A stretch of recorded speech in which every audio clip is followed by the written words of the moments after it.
नमस्कार मित्रांनो, माझे नाव महेश पवार असून मी फॅट टू फिट मिशन 77 हे माझं चॅनल चालू केलेलं आहे. ॲक्च्युली हे चॅनल चालू करण्यामागचा माझा उद्देश असा आहे की वजन स्वतःचे कमी करणे. गेल्या काही दिवसांमध्ये मला काही सिच्युएशनमध्ये असं जाणवलं आहे की माझं वजन खूपच जास्त झालं आहे. जसं की पायऱ्या चढणे उतरणे किंवा चालणे किंवा कंटिन्युअसली बोलणे, ह्या सगळ्या प्रकारात मला दम लागायला लागला होता. थोडासा श्वास कोंडायला लागला होता.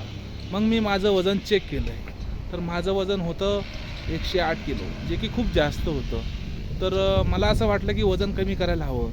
पण मग त्याचबरोबर मला असं वाटलं की एक यूट्यूब चॅनल चालू करायला हवं. त्यामुळे मी माझी वजन कमी करण्याची अपडेट आणि माहिती मी या चॅनलवर टाकत राहीन. तर मी त्याकरता हे चॅनल चालू करत आहे.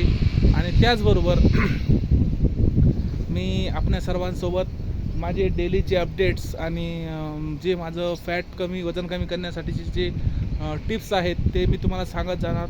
त्याचबरोबर स्वतः माझं वजनाचा जो अपडेट राहणार, प्रोग्रेस रिपोर्ट राहणार, म्हणजे जसं जसं माझं वजन कमी होणार तर ते तुम्हाला मी माहिती देत राहणार. तर वजन कमी कसं करायचं आणि आपलं शरीर कसं आरोग्यदायी ठेवायचं, वजन पण कमी झालं पाहिजे आणि स्वास्थ्य पण नाही हललं पाहिजे, तर या संदर्भात माझा पूर्ण तयारी असते. तर त्यासाठी मी माझं हे चॅनल चालू करत आहे. यामध्ये मी तुम्हाला काही माझ्याकडनं हेल्थ टिप्स आणि काही आरोग्यविषयी सूचना, त्याचबरोबर वजन कमी करण्यासाठी योग्य पद्धती, योग्य व्यायामाचे प्रकार याबद्दल माहिती देणार आहे.